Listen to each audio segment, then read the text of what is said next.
70% tanah di Indonesia ternyata tergolong tidak subur. Sebagian besar tanah di negeri kita didominasi oleh jenis ultisol atau tanah merah kuning, serta tanah gambut yang tingkat keasamannya tinggi. Berdasarkan data dari Dinas Pertanian 2022, tanaman yang tumbuh di tanah asam berisiko mengalami kerusakan akar hingga kematian akibat keracunan logam berat. Kondisi ini membuat tanah asam kurang ideal untuk pertumbuhan tanaman. Kalau hal ini dibiarkan, pupuk sebanyak apapun tidak akan bekerja dengan optimal, sehingga tanaman sulit menyerap hara dan hasil panen bisa turun tak terkira. Di video ini, Sobat Tani akan menemukan jawaban tentang masalah tanah stres pada tanah asam, dampaknya terhadap penyerapan hara, serta solusinya.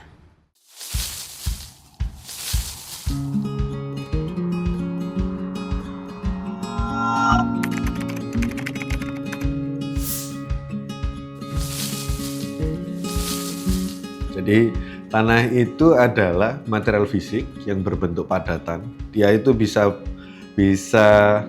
dari material organik maupun mineral, di mana material organik dan mineral ini yang terdiri dari padatan, cairan dan gas, dan itu terbentuk selama berjuta-juta tahun berdasarkan dari bahan induknya itu sendiri, kemudian dipengaruhi oleh iklim, relief, organisme, dan tumbuhan. Setiap material ataupun bahan induk kemudian yang terbentuk dari mineral maupun organik, yaitu membawa ataupun sifat penciri dari material bahan induk dan organik itu sendiri.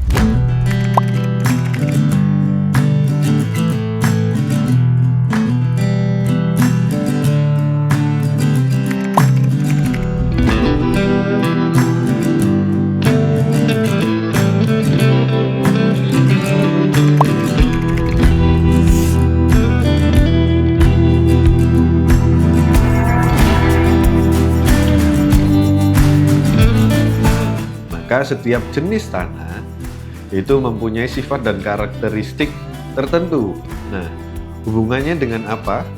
Tanah stres itu adalah tanah yang memang tidak dalam kondisi yang normal. Ketika dalam kondisi normal, maka serapan ataupun nutrisi yang diserap oleh tanaman itu akan dalam kondisi optimal. Akan tetapi ketika kondisi pH tanah itu kurang ataupun tidak normal, maka serapan nutrisi yang ada di dalam tanah untuk tanaman itu dia tidak bisa optimal ataupun kurang. Jadi apapun kondisinya, ketika kondisi pH itu berkurang, maka serapan ataupun nutrisinya itu tidak bisa optimal. Salah satu faktor penting yang mempengaruhi penyerapan unsur hara oleh akar tanaman adalah derajat keasaman tanah, atau biasa disebut pH tanah. pH sendiri adalah skala yang digunakan untuk mengukur tingkat keasaman atau kebasahan suatu larutan. Karena itu, setiap lahan pertanian bisa memiliki nilai pH yang berbeda-beda, tergantung kondisi tanahnya. Terus, apa hubungannya antara pH tanah dengan kondisi tanah yang stres?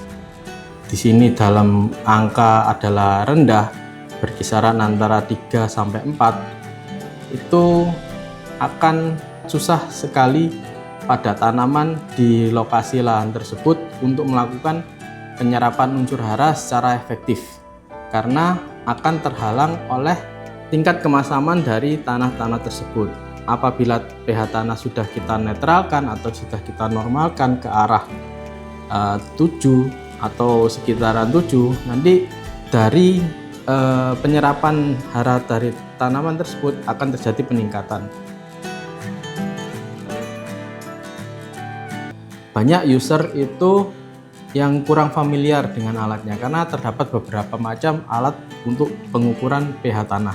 Antara lain ada yang pH tanah dengan kadar kelembapan tanah, yang itu yang sering menjadi confuse atau kebingungan antara usernya yang kurang betul memahami manual dari alat tersebut. Jadi beberapa user yang dihitung malah kebalik, bukan pH tanahnya melainkan kelembapan tanahnya. Terus pengukuran yang dilakukan juga kebanyakan hasilnya itu adalah rata-rata dari beberapa pengukuran di beberapa lokasi. Itu akan mengakibatkan kurang akurat.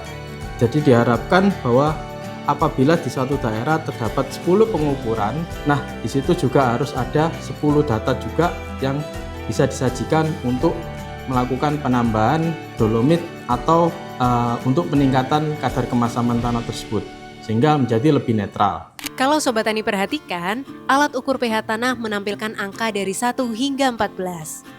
Angka pH menunjukkan seberapa asam atau basa kondisi tanah. Kalau pH-nya antara 1 sampai 6, berarti tanah bersifat asam.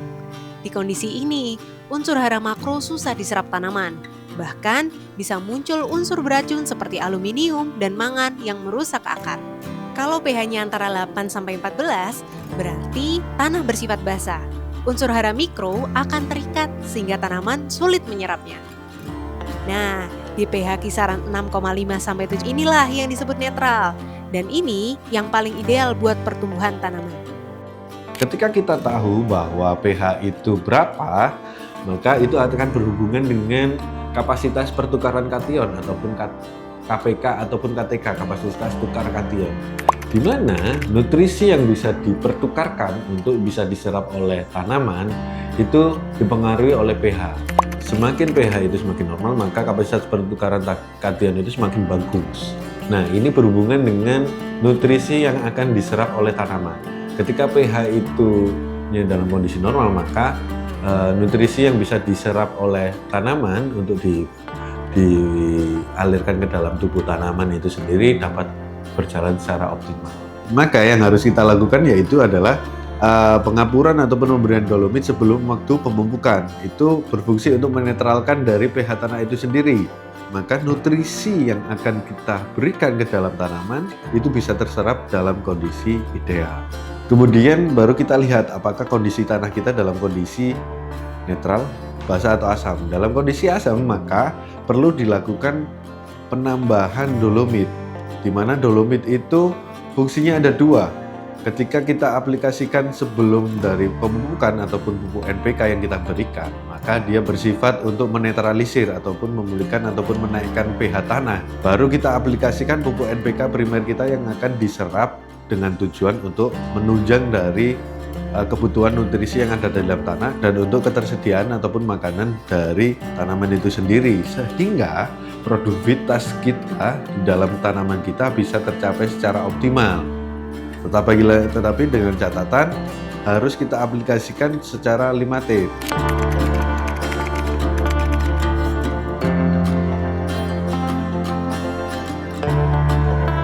Untuk kondisi-kondisi tanah masam yang berada di perkebunan, khususnya yang pH-nya itu rendah atau tingkat kemasamannya tinggi, itu dolomit sangat efektif untuk meningkatkan pH tanah tersebut dari 3 atau tingkat kemasaman yang tinggi menjadi lebih ke arah netral, di atas 5,5 bahkan sampai 6,5 atau 7. Jadi secara ilmiah memang ada peningkatan, baik itu di tanaman perkebunan, kelapa sawit, sorghum, tebu, dan lain-lain, itu sudah ada bahan penelitiannya seperti itu.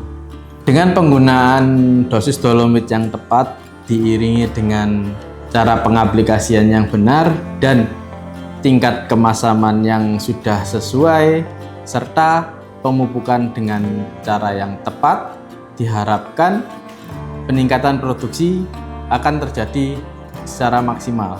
Seperti halnya kita kalau bermain ketapel, kita harus tarik ke belakang karetnya, kemudian fokus ke depan agar dia bisa terbang dan melesat jauh ke depan dan tepat sasaran. Maka dari itu, sama halnya dengan kita berbicara dengan produktivitas atau tanaman itu bisa secara optimal dapat bagus, maka kita harus mengetahui dan menarik ke belakang, yaitu mengetahui sifat dan karakteristik tanah tersebut. Setelah kita tahu sifat dan karakteristik tanah tersebut, maka kita tahu harus memperlakukan tanah itu agar dapat menyediakan nutrisi di dalam tanah agar bisa dapat diserap oleh tanaman secara optimal.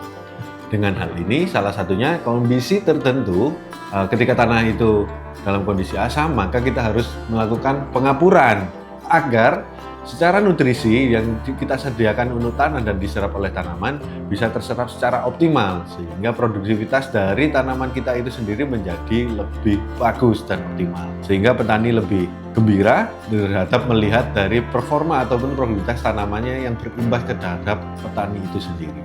Tanah yang stres butuh dolomit sebagai penyeimbangnya. Pupuk dolomit adalah jenis pupuk yang mengandung kalsium karbonat dan magnesium karbonat.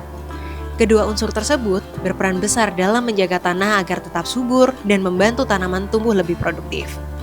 Sudah saatnya Sobat Tani melihat tanah dengan cara baru, bukan hanya sebagai media tanam, tapi sebagai makhluk hidup yang juga perlu dijaga keseimbangannya.